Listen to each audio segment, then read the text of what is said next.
মান রাব্বুকা, এরপরের প্রশ্ন হলো মান নাবিয়্যুকা, এরপরে প্রশ্ন হলো মান দীনুকা, তোমার জীবন ব্যবস্থা কি ছিল।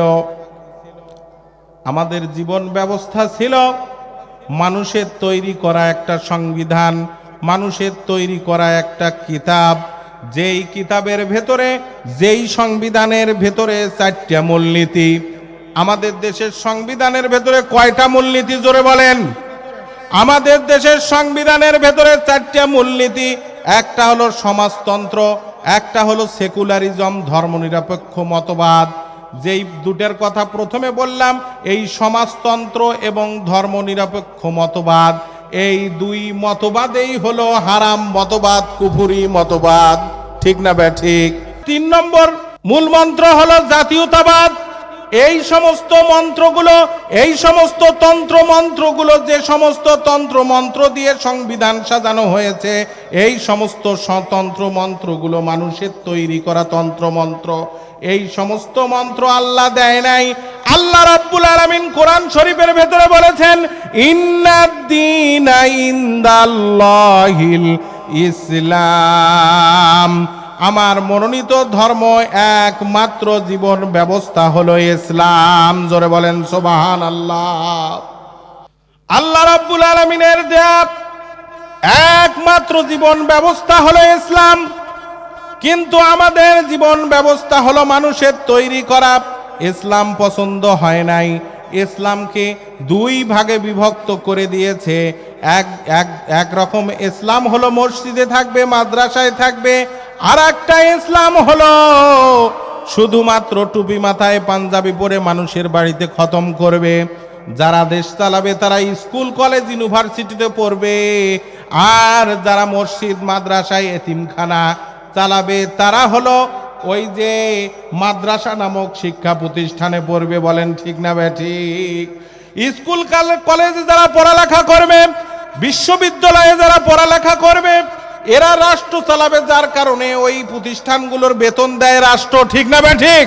ওই প্রতিষ্ঠানগুলোর বেতন দেয় রাষ্ট্র, আর আমরা এতিমখানা চালাবো, কবরস্থানের পাহারাদার হব, আর মসজিদে খুতবা দেব। এই জন্য আমাদেরকে আমাদের মাদ্রাসা নামক প্রতিষ্ঠান চালাবার জন্য মানুষের কাছে হাত পাততে হয়। ঠিক না ঠিক? এই জন্য ব্রিটিশরা, ইংরেজরা আমাদের দেশের শিক্ষা ব্যবস্থাকে 2 ভাগে বিভক্ত করে দিয়ে আমাদের ভেতরে ফিতনা তৈরি করেছে, আমাদের ভেতরে, আমাদের ধর্মের ভিতরে বিভক্তি তৈরি করে দিয়েছে। আর আমরা মানুষগুলো তাদের দেওয়া কলা নিয়ে, তাদের দেওয়া কলামুড়ি নিয়ে, তারা যেভাবে বুঝ দিয়েছে সেই বুঝ নিয়ে আমরা আমাদের জীবন পরিচালনা করছি। বলেন ঠিক না ঠিক? আমরা যদি কবরকে সুন্দর করতে চাই, এই কবরকে সুন্দর করতে গেলে এই দুনিয়াকে আমাদের সুন্দর করে সাজাতে হবে। দুনিয়া সাজাতে গেলে আল্লাহর রসুলের আদর্শ ছাড়া, আল্লাহর দেওয়া বিধান ছাড়া দুনিয়াকে সুন্দর করে সাজানো সম্ভব নয়। ঠিক না ঠিক? জোরে কোন ঠিক না ঠিক? আল্লাহর দেওয়া বিধান ছাড়া এই দুনিয়াকে সুন্দর করে সাজানো সম্ভব না। আর যদি আমরা আল্লাহর দেওয়া বিধান অনুযায়ী এই দুনিয়াকে সুন্দর করে না সাজাই, আমাদের কবরটাও সুন্দর হবে না, কোনোভাবেই সম্ভব না। কবরে যাওয়ার জন্য যেই প্রস্তুতি নেব, সেই প্রস্তুতি আমাকে কবরের প্রশ্নের আলোকেই নিতে হবে। কবরে গেলে 3টা প্রশ্ন করা হবে। কয়টা প্রশ্ন করা হবে? জোরে কোন কয়টা প্রশ্ন করা হবে? কবরে যাওয়ার সঙ্গে সঙ্গে আমাদেরকে 3টি প্রশ্ন করা হবে। প্রথম প্রশ্নটা হলো মান রাব্বুকা, দ্বিতীয় প্রশ্ন হলো মান নাবিয়্যুকা, তৃতীয় প্রশ্ন হলো মান দীনুকা। মান রাব্বুকা, তোমার আইনদাতাকে, বিধানদাতাকে, রিজিকদাতাকে, পালনকর্তাকে। মান নাবিয়্যুকা, তোমার নবীকে, তোমার জাতীয় নেতাকে। মান দীনুকা, তোমার জীবন ব্যবস্থা কি ছিল? এই প্রশ্নগুলো করা হবে।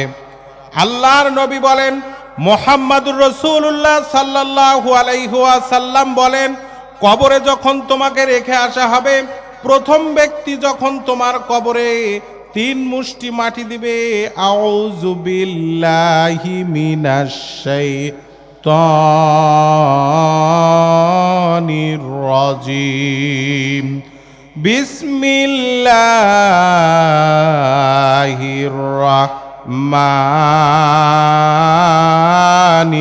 রহিম। কবরে যখন 3 মুষ্টি মাটি দিবে, প্রথম ব্যক্তিটা যখন মাটি দেওয়ার পরে যখন কবর থেকে 3 পা সরে আসবে, এই 3 পা সরে আসার সঙ্গে সঙ্গেই ফেরেশতা প্রশ্ন শুরু করে দেবে। প্রথম প্রশ্নটা কি হবে বলেন? প্রথম প্রশ্নটা হলো মান রব্বুকা। জোরে বলেন প্রথম প্রশ্নটা কি? আরো জোরে বলেন প্রথম প্রশ্নটা কি? প্রথম প্রশ্নটা হলো মান রব্বুকা, তোমার আইনদাতাকে, তোমার বিধানদাতাকে। মান রব্বুকা, তোমার আইনদাতা, বিধানদাতা, রিজিকদাতা, পালনকর্তাকে। আজকে তো আমি আপনাদেরকে মান রব্বুকা প্রশ্ন মুখস্থ করালাম, এখন উত্তরটা মুখস্থ করি। উত্তরটা মুখস্থ করি নাকি? তাহলে প্রশ্ন হলো মান, জোরে কন মান, আরো জোরে কন মান। মান রব্বুকা, তোমার রবকে। সবাই বলি রব্বি আল্লাহ। সবাই জোরে কন আল্লাহ। এটা মুখস্থ করছেন না আপনারা? এখন মুখস্থ হয়ে গেল না? তাহলে তো আমরা মোটামুটি একটা কবরে যাওয়ার প্রস্তুতি নিয়ে নিলাম নাকি? মোটামুটি কবরে যাওয়ার একটা প্রস্তুতি নিলাম না? এখন মরে গেলে আমরা, আমাদেরকে যখন কবরে রাখা হবে, কবরে রাখার পরে যখন এই আমরা মাটিতে দিলাম, দেওয়ার পরে এখান থেকে 3 পা সরে গেলাম, তারপর এখন ফেরেশতা আসবে। আমরা তো মুখস্থ করলাম নাকি? এখন ফেরেশতা আসবে, আসার পরে বলবে মান রব্বুকা, তোমার আইনদাতা কে? তখন আমরা বলবো রব্বি, রব্বি আল্লাহ, আমার রবের নাম আল্লাহ। এই সাহস আপনাদের আছে না নাই? আরো জোরে কোন আছে না নাই? এই সাহসটা আম্মাজান খাদিজাতুল কুবরা রাদিয়াল্লাহু তাআলা আনহার ছিল না, কারণ উনি ছিলেন আমাদের প্রিয় নবী মুহাম্মাদুর রাসূলুল্লাহ সাল্লাল্লাহু আলাইহি ওয়াসাল্লামের সহধর্মিণী। মুহাম্মাদুর রাসূলুল্লাহ সাল্লাল্লাহু আলাইহি ওয়াসাল্লামের সহধর্মিণী আম্মাজান খাদিজাতুল কুবরা রাদিয়াল্লাহু তাআলা আনহা, এনার এই সাহস ছিল না যে ইনি কবরের প্রশ্নের উত্তর দেবেন। ইনি আল্লাহর রসুলের কাছে অনুরোধ করেছিলেন, প্রিয় হাবিব, আমি যখন ইন্তেকাল করব, আমার লাশটা যখন কবরে রাখা হবে, আপনি আমার কবরের সওয়ালের জবাবগুলো দিয়ে দিয়েন। সুবহানাল্লাহ বলেন। কারণ কবরের এই কঠিন প্রশ্নের উত্তরগুলো আমি দিতে পারবো না। আমরা তো খাদিজাতুল কুবরা রাদিয়াল্লাহু তাআলা আনহার চাইতে আরবি ভালো বুঝি, ঠিক না বে ঠিক? আরবি ভালো বুঝি না? তাহলে উনি সাহস পাচ্ছে না, আমরা সাহস দেখাই কিভাবে?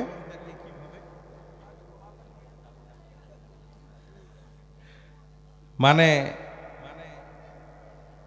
ওই তালে মাতাল নাকি? তালে, জোরে কন তালে। মানে হচ্ছে কি 12-13টা পাত্রী দেখছে ছেলে বিয়ে করানোর জন্য, তো এখন তা পাত্রী পছন্দ হয় না, তো ছেলে বিরক্ত হয়ে গেছে যে এত আরো কত পাত্রী দেখে। তো এখন জিজ্ঞাসা করছে, বাপক জিজ্ঞাসা করছে যে আব্বা আপনি বিয়ে করেন নাই? তো বলছে পাগল নাকি, না তোর মা বিয়ে করছে মই? তো বলছে তোমার যন্ত্রণা কম হচ্ছে, বাড়িতে বাড়িতে বিয়ে করছেন। এই কি কথাটা বুঝি বলছে না না বুঝি বলছে? ওর মাও কি বাড়িতে আসছিল না ওর নানার বাড়িতে ছিল? ওর নানার বাড়ির থেকে নিয়ে আসছে, ঠিক না ব্যা ঠিক? তাহলে এইরকম বুঝে কথা বলবেন, ঠিক না ব্যা ঠিক? বুঝতে হবে ইসলাম, বুঝতে হবে। কেউ এসে বুঝালেই বোঝা যাবে না। এখন প্রত্যেকটা মসজিদের ইমাম সাহেব, মাদ্রাসার মুহতামিম সাহেব, তারপর আপনার বড় বড় ইসলামিক স্কলার, এনাদের চাইতেও কিছু ইসলাম বোঝা মানুষ সমাজে চলছে কি চলে না? এরা এসে বলবে যে অমুক ইসলাম ভুল বুঝায়, অমুক ইসলামের বিকৃত তথ্য উপস্থাপন করছে, এরকম বলে কি বলে না?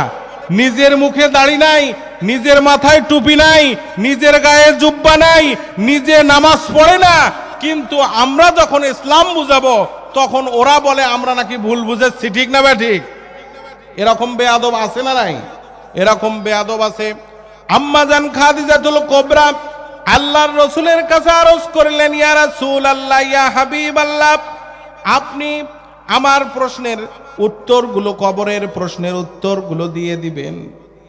আল্লাহর রাসূল আম্মাজান খাদিজাতুল কুবরা রাদিয়াল্লাহু তাআলা আনহার কবরের পাশে বসে মান রাব্বুকা এই প্রশ্নের সওয়াল হওয়ার সঙ্গে সঙ্গে খাদিজাতুল কুবরা রাদিয়াল্লাহু তাআলা আনহাকে এই প্রশ্নের সওয়ালের জবাব দিতে হলো না। আম্মাজান খাদিজাতুল কুবরার কাছে প্রশ্ন করা হলো, মান নাবিয়্যুকা, আল্লাহর রাসূল এই প্রশ্নের জবাব দিয়ে দিলেন। মান দীনুকা, এই প্রশ্নের জবাব দিয়ে দিলেন। মান হাযা রাজুলুন, আল্লাহর রাসূল তো কবরের পাশেই উপস্থিত। এই যে আল্লাহর রাসূলের সাহায্য নিয়ে আম্মাজান খাদিজাতুল কুবরা রাদিয়াল্লাহু তাআলা আনহু কবর থেকে উত্তীর্ণ হলেন, আমরা কি নিজেই নিজের যোগ্যতা বলে এই কবরের প্রশ্নের উত্তর দিতে পারবো নাকি? বলেন, পারবো? পারবো না, এটাও সঠিক না। আমাদের জবান খুলে দেওয়া হবে কবরের ভিতরে। ঠিক না ঠিক? আমাদের জবান কবরের ভিতরে খুলে দেওয়া হবে। খুলে দিয়ে আমাদেরকে প্রশ্ন করা হবে, মান রব্বুকা। সেদিন আমার জবান খোলা থাকবে। আমার জবান, যে কোনো ভাষাভাষীর মানুষ আমি হই না কেন, আমি বাংলা ভাষায় কথা বলি, ইন্ডিয়ার মানুষ হিন্দি ভাষায় কথা বলে, মালয়েশিয়ার মানুষ মালয় ভাষায় কথা বলে, চায়না ভাষায় কথা বলে, ইংরেজি ভাষায় কথা বলে, সমস্ত মানব জাতির ভাষা মৃত্যুর পরে সবার ভাষা কি হয়ে যাবে? সবার ভাষা হয়ে যাবে আরবি। সবার ভাষা কি হয়ে যাবে? সবার ভাষা হয়ে যাবে আরবি। তখন আমাদেরকে প্রশ্ন করা হবে, মান রব্বুকা। আমার যোগ্যতা থাকবে, জবান খোলা থাকবে, আরবি বুঝতে পারবো, কিন্তু আমি সেই প্রশ্নের উত্তর দেব না লজ্জার কারণে। কিসের কারণে? কি সেই লজ্জা? রব শব্দের অর্থ হলো চারটা। কয়টা? রব শব্দের অর্থ কয়টা? এক নম্বর অর্থ হলো আইনদাতা। এক নম্বর অর্থ কি? জোরে কন কি? রব শব্দের অর্থ কি? আইনদাতা। তাহলে বাংলাদেশের আইন প্রণয়ন করেছে কারা? হ্যাঁ? আল্লাহর দেওয়া আইন দিয়ে আমাদের দেশ চলে? আল্লাহর দেওয়া আইন দিয়ে আমাদের দেশ চলে? আমরা রাস্তা হাঁটার সময় রাস্তার কোন পাশে হাঁটি? কোন পাশে হাঁটি? চোরের হাত কেটে দেই, জেনার শাস্তি আমরা কোরআনের আইন অনুযায়ী দেই। কোন আইনেই আমাদের কোরআনের আইন অনুযায়ী আমাদের শাসন ব্যবস্থা প্রণীত হয় নাই। কতিপয় চোর, লুটেরা, বাটপার, ধান্দাবাজ, চাঁদাবাজ, টেন্ডারবাজ, যারা আমাদেরকে 55 বছর যাবত শুষে খেয়েছে, আমাদের উপরে শোষণ করেছে, ডাক্তার কামালের মতো ভণ্ডরা আমাদের আইন তৈরি করে দিয়েছে। ঠিক না ব্যাটি? আর এই অবস্থায় ডাক্তার কামাল আমাদের আইন প্রণয়ন করে দিয়েছেন। সেই সংবিধান দিয়ে দেশ চলবে। সেই সংবিধান পরিবর্তনের চেষ্টা না করে আমরা যখন দুনিয়ার জমিন ছেড়ে চলে যাব, এই সংবিধান পরিবর্তনের চেষ্টা না করে আমরা যখন দুনিয়া ছাড়ার চেষ্টা করব, আমাদেরকে দুনিয়া ছেড়ে যখন আমরা চলে যাব, কাল কিয়ামতের ময়দানে কঠিন মুসিবতের সময় কবরে যখন আমাদেরকে প্রশ্ন করা হবে, মান রব্বুকা, তোমার আইনদাতা কে? দুনিয়ার জমিনে ওজনে কম দেওয়া যায়, মিথ্যা বলা যায়, কেউ আটকায় না। ঠিক না ঠিক? দুনিয়ার জমিনে ওজনে কম দেবার সময় কেউ আটকায় না। যদিও আটকায়, আমার পেশি শক্তি দিয়ে সেখান থেকে পার হয়ে আসতে পারি। আর মিথ্যা বললেও যদি ধরা না পড়ি, কোনো বিচার আমার হয় না। আমি কাউকে লজ্জা করি না। কিন্তু কাল কবরের ভিতরে যখন আমাকে প্রশ্ন করা হবে, তখন আমি আল্লাহর সামনে কিভাবে মিথ্যা বলবো, কিভাবে নিজেকে উপস্থাপন করব, এই মিথ্যা বাদী মানুষটাকে কবরে রেখে দিয়ে আসলেও লজ্জায় সে প্রশ্নের উত্তর দিতে পারবে না। ঠিক না বে ঠিক? লজ্জায় এই প্রশ্নের উত্তর আমরা দেব না যে মান রব্বুকা। আমার আইনদাতা ছিল ডক্টর কামাল, কিভাবে আমি বলবো আমার আইনদাতা হলো রব্বি আল্লাহ? আমার আইনদাতা যখন ডক্টর কামাল, আমার আইনদাতা যখন বিভিন্ন রাজনৈতিক দলের নেতারা 55 বছরে 10 বার এই আমাদের বাংলাদেশের সংবিধান সংশোধন হয়েছে, কোরআন কি একবারও সংশোধন হয়েছে নাকি? কোরআন সংশোধন হয়েছিল? কোরআন কোনোদিন সংশোধন হয় নাই। কিন্তু 55 বছরে বাংলাদেশের সংবিধান 10 বার সংশোধন হয়েছে। তার মানে সমস্ত রাজনৈতিক দলরা এই সংবিধান সংশোধন করে করে আমাদের ওপরে মানুষের তৈরি করা আইন চাপায় দিয়েছে। এই মানুষের তৈরি করা আইন দিয়ে আমরা নিজের জীবন পরিচালনা করার পরে, কবরে যাওয়ার পরে মান রব্বুকা, রব্বি আল্লাহ, এই কথা বলার সাহস যোগ্যতা আমরা হারায়ে ফেলব। রব শব্দের দ্বিতীয় অর্থ হলো পালনকর্তা, রিজিকদাতা। রব শব্দের দ্বিতীয় অর্থ কি? পালনকর্তা, রিজিকদাতা। আমাদের রিজিকদাতা চাকরি, আমাদের রিজিকদাতা ব্যবসা, আমাদের রিজিকদাতা কি? আবাদ করা। আমরা স্বাভাবিকভাবেই বলে ফেলি কি যে যদি চাষবাস ভালো না হয় খাবো কি? ঠিক না বা ঠিক? বলি কি বলি না? দোকান বন্ধ থাকলে খাবো কি? এটা বলি কি বলি না? বলি। তো বিভিন্ন কৌশলে, বিভিন্ন ছলে বলে কলে কৌশলে আমরা আল্লাহ রব্বুল আলামিন থেকে নিজেকে গোটায় রেখেছি। আমরা আল্লাহর চাইতে নিজেরা বেশি বুঝি আমরা কিভাবে ভালো থাকবো। আমাদেরকে ভালো রাখার মালিক কে বলেন তো? আমরা নিজেকে ভালো রাখতে পারবো না, আমাদেরকে ভালো রাখতে পারবে আল্লাহ। কে ভালো রাখতে পারবে? আল্লাহ ভালো রাখতে পারবেন। তাহলে আমরা যখন ভালো থাকার চেষ্টা করব তখন আমরা কি হয়ে যাব? মান রব্বুকা, রব্বি আল্লাহ, এই কথা বলার যোগ্যতা আমরা কি করব? হারায়ে ফেলব। তাহলে কবরের দ্বিতীয় প্রশ্ন হলো মান নাবিয়্যুকা। মান মান সবাই কোন মান? মান নাবিয়্যুকা, সবাই বলেন মান। সবাই জোরে কোন মান। মান নাবিয়্যুকা। নবী শব্দের অর্থ কি? নবী শব্দের অর্থ কি? নবীর সমর্থক শব্দ হলো সাইয়্যেদ। নবীটা একেবারে আল্লাহ প্রদত্ত, আল্লাহ দ্বারা নির্দিষ্ট কোনো ব্যক্তিকে মনোনীত, আল্লাহ মনোনীত কোনো বান্দাকে কি বলা হয়? নবী বলা হয়। এই নবীরা নির্দিষ্ট, তাদের সাথে কারো তুলনা, তাদের সাথে কাউকে ওজন করা, তাদের মতো করে কাউকে চিন্তা করা হারাম। তাদের মতো করে কাউকে চিন্তা করা হারাম। নবীকে আল্লাহ রব্বুল আলামিন সংবোধন করেছেন সাইয়্যেদ শব্দ দিয়ে। সাইয়্যেদ শব্দের অর্থ কি? নেতা। সাইয়্যেদ শব্দের অর্থ নেতা। আমাদের দেশে আমরা স্লোগান শুনছি কি শুনি নাই? বিভিন্ন সময় বিভিন্ন স্লোগান, হ্যাঁ শুনছি না?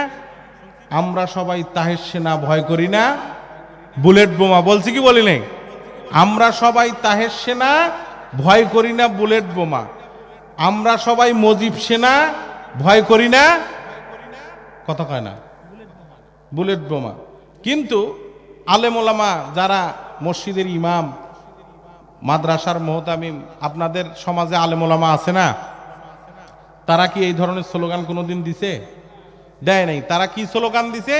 তোমার নেতা আমার নেতা বিশ্বনবী মোস্তফা। সবাই স্লোগানটা একবার দেন তো, তোমার নেতা আমার নেতা। আরো জোরে বলেন, তোমার নেতা আমার নেতা বিশ্বনবীর স্মরণে ভয় করি না মরণে। সবাই বলেন বিশ্ব নবীর স্মরণে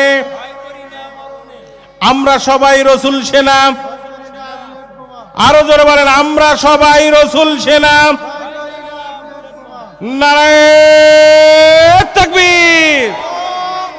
আমরা সবাই রাসূল সেনা।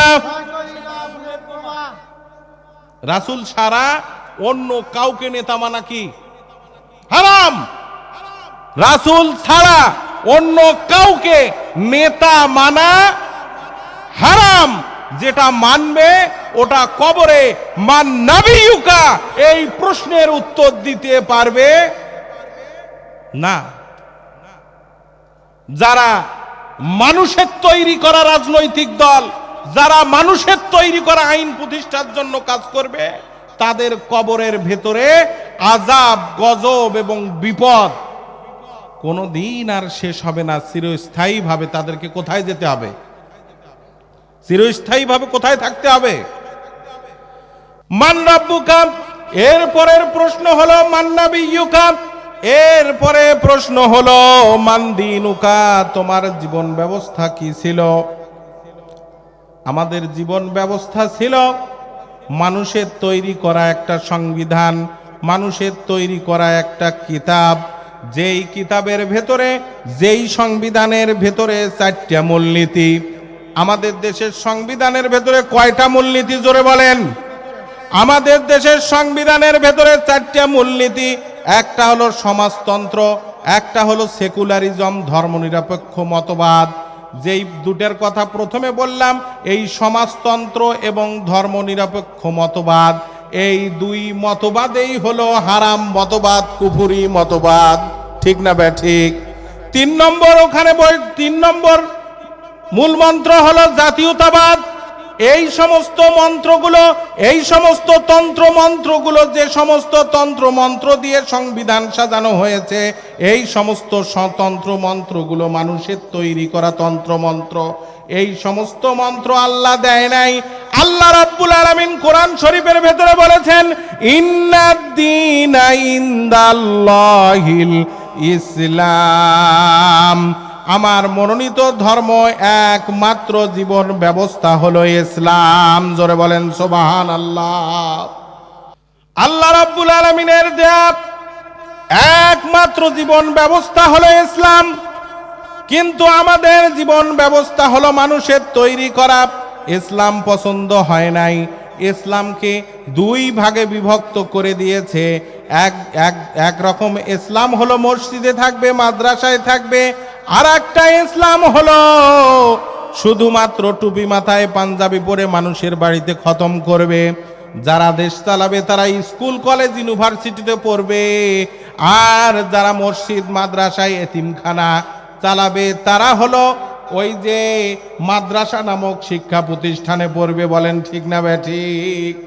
স্কুল কলেজে যারা পড়ালেখা করবে, বিশ্ববিদ্যালয়ে যারা পড়ালেখা করবে, এরা রাষ্ট্র চালাবে, যার কারণে ওই প্রতিষ্ঠানগুলোর বেতন দেয় রাষ্ট্র। ঠিক না ঠিক? ওই প্রতিষ্ঠানগুলোর বেতন দেয় রাষ্ট্র, আর আমরা এতিমখানা চালাবো, কবরস্থানের পাহারাদার হব, আর মসজিদে খুতবা দেব। এই জন্য আমাদেরকে আমাদের মাদ্রাসা নামক প্রতিষ্ঠান চালাবার জন্য মানুষের কাছে হাত পাততে হয়। ঠিক না ঠিক?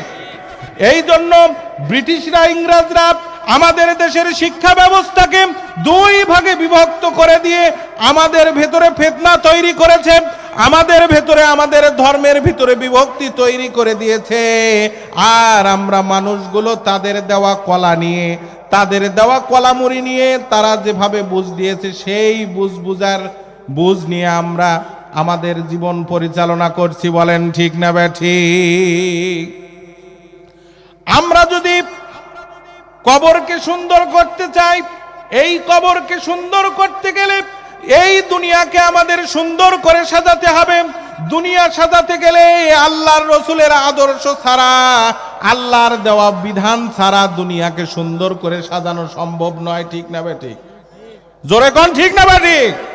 আল্লাহর দেওয়া বিধান ছাড়া এই দুনিয়াকে সুন্দর করে সাজানো সম্ভব না। আর যদি আমরা আল্লাহর দেওয়া বিধান অনুযায়ী এই দুনিয়াকে সুন্দর করে না সাজাই, আমাদের কবরটাও সুন্দর হবে না, কোনোভাবেই সম্ভব না। তাহলে কবরের তিনটা প্রশ্ন, মান রব্বুকা, মান নাবিয়ুকা, মান দীনুকা, এই প্রশ্ন তিনটার উত্তর দিতে হলে কোরআন দিয়ে আমাদের পৃথিবী সাজাতে হবে, ঠিক না বেঠিক? আমার কথা বোধহয় বোঝেন নাই। কোরআন দিয়ে আমাদের এই পৃথিবীকে সাজাতে হবে। পৃথিবীকে সাজাতে হলে কোরআনটা আমাদেরকে ভালোভাবে জানতে হবে। এখন একদিন রাত্রিবেলা আল্লাহর রসুল দুইজন স্ত্রী নিয়ে বাইরে গেছেন। কয়জন? সবাই কোন কয়জন? আল্লাহ রসুলের স্ত্রী কতজন ছিল জানেন? আল্লাহর রসুলের স্ত্রী কতজন ছিল? আল্লাহ রসুলের স্ত্রী 13 জন ছিল।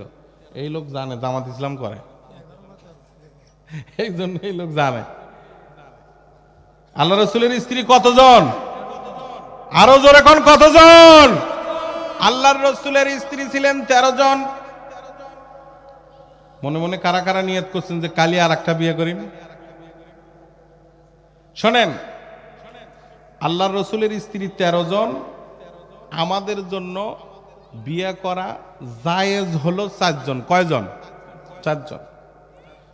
একটার সাথেই তো ভালো ব্যবহার আজ পর্যন্ত করিনি 19 বছরের বিয়ের বয়সে, ঠিক না ভাই? ঠিক। 20 বছর 30 বছর বিয়ে করছে, কোনোদিন ভালো ব্যবহার বউয়ের সাথে করে নাই। এরকম আছে না নাই? আছে। ওই স্ত্রীও কয় মুই দেখি তোর সংসার করতিস, স্বামীও কয় মুই দেখি তোকে নিয়ে আসছ, ঠিক না ভাই? ঠিক। এরকম বলে কি বলে না? তো সম্মানিত ভাইরা, আল্লাহ রসুল 2 জন স্ত্রী নিয়ে বাইরে বেড়াতে গেলেন। রাত্রিবেলা এশার সালাত হয়ে গেছেন, এশার জামাত হয়ে গেছেন। আল্লাহর রসুল রাত্রিবেলা বের হয়েছেন, সাথে আছেন 2 জন স্ত্রী। একজন স্ত্রীর নাম হলো হাফসা রাদিয়াল্লাহু তাআলা আনহা। একজন স্ত্রীর নাম কি? হাফসা রাদিয়াল্লাহু তাআলা আনহা। আর একজন স্ত্রীর নাম হলো আম্মা জান আয়েশা সিদ্দিকা রাদিয়াল্লাহু তাআলা আনহা। হাফসা রাদিয়াল্লাহু তাআলা আনহা আল্লাহর রাসূলের বাম পাশে অবস্থান করছেন। আম্মা জান আয়েশা সিদ্দিকা রাদিয়াল্লাহু তাআলা আনহা আল্লাহর রাসূলের ডান পাশে অবস্থান করছেন। আয়েশা সিদ্দিকা রাদিয়াল্লাহু তাআলা আনহা এবং হাফসা রাদিয়াল্লাহু তাআলা আনহা 2 জন 2 পাশে নিয়ে আল্লাহর রাসূল পথ চলতেছেন। কিতাবের ভেতরে এসেছেন এমন একটা পরিষ্কার রাত্রি আল্লাহ রাব্বুল আলামিন দিয়েছেন, জ্যোৎস্নার আলো ছিল, এত পরিমাণ আলো ছিল যে এই আলোর ভিতরে আল্লাহর রাসূল যে কোনো কিতাব যদি এভাবে ধরতেন, এরকম পড়তে পারতেন, তাহলে মানুষ চেনা যাবে কি যাবে না? বলেন, মানুষ চেনা যাবে কি যাবে না? এরকম পরিষ্কার আলোর ভিতরে আম্মা জান আয়েশা সিদ্দিকা রাদিয়াল্লাহু তাআলা আনহা আম্মা জান হাফসা রাদিয়াল্লাহু তাআলা আনহাকে নিয়ে আল্লাহর রাসূল হাঁটতেছেন। আর হাফসা রাদিয়াল্লাহু তাআলা আনহাকে বলতেছেন, ও আমার প্রিয় স্ত্রী হাফসা, তুমি কি জানো তোমার আব্বাকে আল্লাহ রাব্বুল আলামিন কত মর্যাদা দিয়েছেন? তোমার আব্বাকে আল্লাহর রাসূল এত পরিমাণ মর্যাদা দিয়েছেন, যেই মর্যাদার কারণে কাল কিয়ামতের ময়দানে কঠিন মুসিবতের সময় যখন আরশের ছায়া ছাড়া আর কোনো ছায়া থাকবে না, তখন তোমার আব্বা আমি আল্লাহর রাসূলের পাশেই থাকবে। সুবহানাল্লাহ কোন? আল্লাহর রাসূলের পাশেই থাকবেন। অমনি আয়েশা সিদ্দিকা রাদিয়াল্লাহু তাআলা আনহা মনটা ভার করে আল্লাহর রাসূলের পাশেই দাঁড়িয়ে আছেন। আল্লাহর রাসূল বলতেছেন, ইয়া রাসূল, হে আমার প্রিয় স্ত্রী আয়েশা সিদ্দিকা, শুনে রাখো, তুমি মন খারাপ করার কোনো কারণ নাই, তুমি মন খারাপ করার কোনো কারণ নাই। শুনে রাখো, তোমার আব্বা আমার পরে যদি কোনো নবী পৃথিবীর জমিনে আসতেন, সেটা হতেন তোমার বাবা ওমর। সুবহানাল্লাহ বলেন। সম্মানিত ভাইরা, আমার প্রতিপাদ্য বিষয় ছিল, যেহেতু মৃত ব্যক্তিদের কবরে সওয়াব পাঠানোর উদ্দেশ্যে মাহফিল, ঠিক না ঠিক? তো যারা বাড়িতে বসে আছেন তাদের মৃত ব্যক্তি যারা পূর্বপুরুষ তাদের কবরে গুনাহ পৌঁছানো হবে। কারণ কি, ঠিক না ঠিক? কারণ ওরা তো ওয়াজের জন্য মানুষকে ডাকছে, ডাকে নাই? তো ডাকার পরে এখন বলতেছে যে হলো আল্লাহ বলতেছেন তোমরা এমন কাজ কেন করো যেটা নিজে আমল করো না? তাহলে আল্লাহর আদেশ অমান্য করে নাই, তো ওদের গুনাহ হয় নাই? ওদের বাপ দাদার কবরে গুনাহ যাবে না? কথা কয় না কমা, হ্যাঁ? সত্য কথা কতে ভয়ের কিছু আছে? রব্বানি ভাই এখন মনে করতে আমার এলাকার লোকের কবরত কি ঢুকি দিয়ে গেল না, আমি কিছু ঢুকি দিবার আসি নেই, সব ঢুকেবার আসছি। ভালো চান, এই এলাকার ইমাম সাহেব হিসেবে মাইকে ঘোষণা দিচ্ছি, যারা যারা তাদের পূর্বপুরুষের ভালো চান প্যান্ডেলে এসে এখন বসে যান। আপনারা যদি পূর্বপুরুষদের ভালো চান কেউ ঘরের ভেতরে থাকবেন না, এক্ষুনি প্যান্ডেলে এসে বসে পড়ুন। আল্লাহ আপনাদের পূর্বপুরুষদের সবাইকে মাফ করে দিন। সবাই বলেন আমিন।